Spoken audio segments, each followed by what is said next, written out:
Start looking for the African way. Value what you have as a people. So here's the one thing that I know. African people, all the way through Africa, have family and community at the heart of who they are. But that's very fast disappearing. Stop that. Why did you decide to come back? Well, you know, when you get older, in Western countries, you have less relevance. You have nothing to contribute, you know, because everybody's smart and everybody knows everything, and everybody sells you the nonsense that, you know, I'm going to make you rich. So I'm a business coach, so people sell you the, I'm going to make you rich in 30 days, you know, that sort of nonsense, and people buy it, and I just can't sell that, you know. So I also thought I'd been away from Zimbabwe for 38 years. I had learned such an incredible amount that I also was tired of the cold and, you know, the cold people and the cold weather. And I really decided that what I wanted to do was come back to the warm heart of Africa, which is the sun and the people. And I was sure that there was something that I could do here that would make a more meaningful contribution to people in society than I could ever do in Europe. Is there going to come a time that you say, I'm tired of living in Zimbabwe, I'm going back? Well, firstly, I want to just clarify that I am Zimbabwean. I was born here in Bulawayo. So guys, I am here in Matabeleland South, and I am here in Matobo. The way that I'm actually pronouncing it is different from how they pronounce it here. And mostly they speak Ndebele here. So there is language barrier between me and them, which is sad because I'm Zimbabwean. I know English more than I know Ndebele, which is very wrong, you know. I should know Shona and Ndebele like that much and then know English after that. But I'm here and I had to stop. I'm on my way to see someone who lives here in Matobo. She's a woman. Her name is Dottie Becker, and she's a Sipo now. It's really interesting. We'll get there. But as you can see, behind me, the background, that's sort of like a mountain made of rocks and Matobo. So it's really interesting, and I'm enjoying my time here in Matabeleland South, and you're going to see a lot because, like I said, rural life is the future, and this is just the beginning of something that is big. That's the car that we are using to travel deep in the rural areas. But the challenge that we are now facing is that where we are going, the road is like this. It's terrible. So we had to stop and travel by foot. But we don't know how far are we from getting there. So we are coming up with a plan how we can actually do this. So the guys that I'm with, they're in front there. I think I should probably try to catch up because never know. So guys, there's literally 4 of us. Is it 4, 5? 5 men, and we are lost. Not boys, men. Yeah, men. And I'm not from around. I'm not from here. So it's not my fault. It's theirs. Because, I mean, are we really lost, or we are supposed to follow this track? We're close by, but as men, we don't lose hope. Okay. We are getting there right now. And we are going to be having coffee very soon. This guy. So we are on our way to see Dottie Sipo Becker, a woman who traveled from Europe, all the way from Europe to Zimbabwe by road, is it? Yes. She was actually driving her own car. I mean, she did spend probably over 8 months traveling.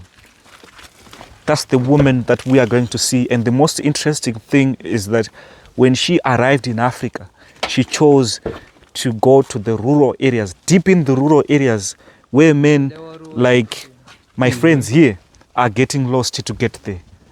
And it's going to be an interesting conversation with her. So if you're watching my videos for the first time, I'm kindly asking if you could subscribe and like the video. When you cook it, it's like is like, oh. It tastes better that way. Hey, so you eat. So how do you eat okra? I just cut the top end and the bottom end. And that's it. And if it's very big, I cut it in the middle. And then I usually cook it with tomato and chicken. Really? Yeah.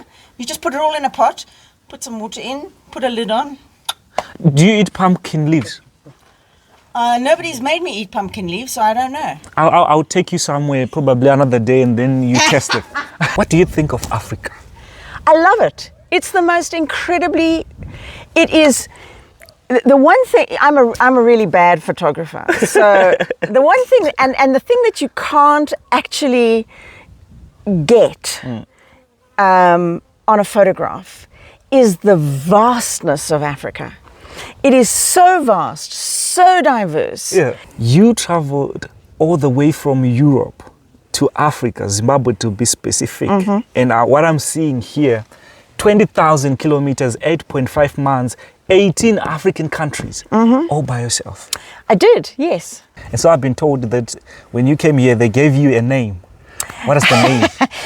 So I in order to get to live in a rural African community, I had to follow the traditional route of speaking to the headman, speaking to the village heads, and introducing myself to the community. Exactly. So I when I was telling them what my ideas were and what I wanted to try to achieve for the community, the village head said to me, after I'd met the headman, I knew the headman already from another project that I'd done, and he said that the village heads were like, "Oh, you are a gift from God." And I said, well, that's funny actually, because my original name is Dorothea, and in Greek, Dorothea means Doro is gift, Thea is God. And so I said, that's really funny because that's the meaning of my name. And they went, you are Sipho Senkosi. So I said, so that means gift of God. Exactly. So my name in Ndebele means the same thing as my original name. When I heard that, I started laughing because my mother's name is Sipho. Okay. So in Zimbabwean culture, overall, I think a lot of countries in Africa, they do that. When someone has a similar name with your mother or even your father, when you come across them, you greet them as your mother or your father. Right. So I told myself, like, I'm going to see my mother. And you're staying here in the rural areas. Yes. What do you think that we should do as people to improve the rural areas, or we should leave it like that and not interfere? Well, here's the problem. So I drove through cities like Conakry, Dakar, and Lagos. Yeah. Let me tell you what happens. Yeah. Urban drift. Urban drift will kill our cities. It's already killing Harare. Yeah. It's already killing Bulawayo. Yeah. We have, as of 2022, the statistics say that we have 67% of our people in the rural population. Yeah. Now keep them in poverty, and where do you think they're going to go? They're going to go to the cities because they believe looking for employment. They believe there's opportunity in the cities. It has been happening where people are actually running away from the rural areas, going to the cities. And the surprising part is that when they get there, they are ashamed of saying that I'm coming from the rural areas. What? I don't understand what the shame is. Exactly. That's my question. Like, if I, as a city, and yet if you're in Europe, for example, if you say, I live in the countryside, everybody's like, I want to live in the countryside. You know, so it's staggering. It's staggering. And we need to keep people in the rural population, A, for the health of the cities. Exactly. A, to provide food and services to the cities, you know, like agriculture. Exactly. You've been doing lots of agricultural programs. Yes. It's the rural areas that are the food basket for the cities. Okay, so if you deplete the rural areas, or you only have old people living here, what happens is that you're going to have a crisis in the cities. People in the cities, they believe that rural areas are for old people.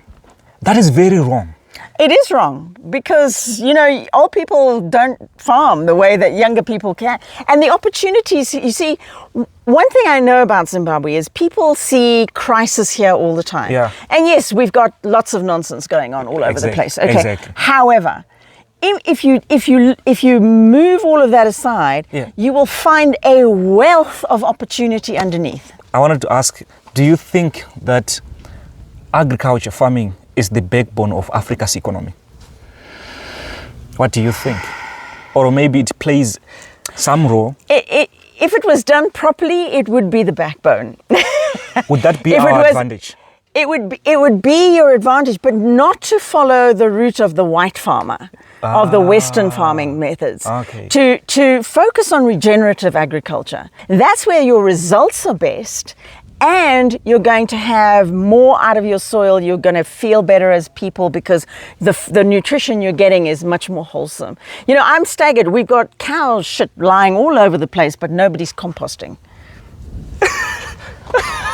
Sorry, am I not allowed to say that? No, you're allowed. I mean, like, that's a good question. You're asking questions. I mean, people should be doing more. Well, we should. There's just opportunity. There's just so much opportunity, and you're all focused. I'm sorry to say this, but you're all focused on the colonial way that it was done, that you were given, and you believe that that's the path to heaven. Yeah. It really is not. I'm on a program to bring our people home, bring our community people home, reunite our families. Yes, yeah. Let's develop economy in our community. Yeah. You see, a friend of mine actually told me that Africans are running away from Africa, going to Europe, out there in the Western countries to look for opportunities. While the Chinese, they're coming in here. Yeah, because they all see the opportunities. But we don't. We don't see the opportunity in front of our eyes. Well, this is the problem. And you know, people are worn out. I understand. People's spirits are weary. I believe that the greatest hope we have in this country is the people in the diaspora who have been out there, who know how tough it is, who have managed to maybe scrape some money together, and who will come back and see the opportunities that like I see, for example, and bring hope back into our country. It's amazing. So when you came here, were you staying, did you buy a house? Like, where were you staying? I had no money to buy a house. I literally left Europe with the money that I had and you took a risk. Yeah. So I just figured that I was 60, and if I don't live my life and do something, you know, I don't want to be 80 lying on my deathbed going, you know, I had this idea to go through Africa and I didn't, you know. Instead, I just stayed here and I just deteriorated into nothingness, you know. So I lived in my van for 5 years. 5 years? I lived in my van for almost 5 years, yeah. So, which literally means that when you came here, you were staying in your van? I was staying in my van. I made friends with people who let me park in their driveways and that sort of thing, and use their showers, and I lived in my van. And then almost 2 years ago, I moved to this land that I was given the year before. And this is my only hope, is that I in exchange for working with the community, I got a piece of land, you know, but I have an amazing piece of land. Amazing. I have a piece of land that everybody here comes and says, this is beautiful. And I go, and they go, oh, we did not know it was here. And I say, you see, you know what? I didn't bring it here. It's always been here. You see, I mean, the people down there, just a little way away, and they didn't even know that what I have here. When I got because here, they got what was here was lantana, which is an invasive noxious species of plant, and everything that you see that's open is because lantana was removed, and I removed the lantana, and behold, I have the most amazing, incredible view. I've been other places, you know. Everybody here in Zimbabwe wants to escape. Exactly. And the thing is I say to them, go find out, because I'm also on lots of diasporan groups. Yeah.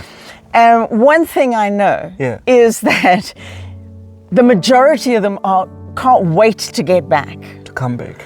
It's not easy living overseas. It's not the same. It's just culturally challenging every single day. And you know, you've got look at this beautiful blue sky that we have. You know, we have Bulawayo is called skies for a reason. You know, we have 300 days, about 300 days of blue sky and sunshine. You can't even hope for 100 days in many places in Europe. So you don't even regret it? Not even in the slightest. Really? Yeah, those are Mapani bees. Yeah. I mean, you are used to it, but I'm trying the more you agitate them, the worse it gets. A minute ago there was one, and now they catch on real fast. Okay. So I want to ask, what are the challenges that you faced all the 8.5 months that you were traveling? Well, you know, there was a lot to cope with. Yeah. So it was a lot, but I think the most, what I learned was to take time off because you can't do it all every day and drive and do everything. So I learned to be kind to myself and take time and just go, enough. Okay. I need a rest. But I think the biggest challenge I had was it was hot as Hades. This is the car that you were traveling in? Yes, this is Bluebell. That's the name? That's her name. It was a girls only trip. This is Bluebell. She did manage to get you. She was, you know, she's a 1998 Ford Transit, two-wheel drive, and many people thought that I was completely insane and wouldn't go very far. But I managed to go all the way. And I'm you know, very proud of the fact that I did manage to do that. Did it ever happen to you? Like what? Where you're stuck on the road? Yeah. Really? Were you not scared? Yeah. I got stuck in sand 5 times. Bluebell does not like sand. Even this much sand, I promise you she could do it. She's not a very strong car. You know, she's a 2.5 diesel, but she's not very strong. What about the finance? Where did you get the finance to sponsor this whole trip? Well, I earned some of it. My mother left me a very small inheritance, and when I left, I didn't have all the money. But I left anyway because I left 5 days before my 60th birthday, and I had set in my head that I wanted to be back in Africa for my 60th birthday. So I was in Morocco for my 60th birthday, and along the way, people helped me. People sent me money. Were you posting on social media? Yeah, I have a Facebook page called Going Home to Africa, yeah.